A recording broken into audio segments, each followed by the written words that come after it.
माझं नाव डॉक्टर तिलोत्तमा वानखेडे. मी तालुका आरोग्य अधिकारी धारणी, मेळघाट क्षेत्र, जिल्हा अमरावती.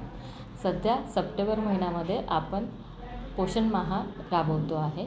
मेळघाट क्षेत्रामध्ये प्रत्येक ग्रामपंचायतीमध्ये, प्रत्येक अंगणवाडीमध्ये आपण हा कार्यक्रम राबवतो आहे. आणि यामध्ये आरोग्य च्या टीम ह्या आणि ICDSच्या टीम ह्या आपल्याकडे जे कुपोषण आहे, जो अनिमिया आपल्या मेळघाटमध्ये जास्त प्रमाणात आहे, त्याच्यावर कशी मात करायची याच्याबद्दल समुपदेशन करत आहेत.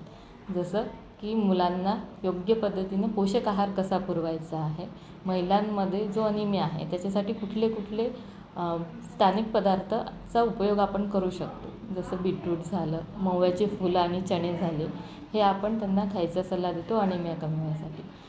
आणि बाकी सकस आहार आणि पोषण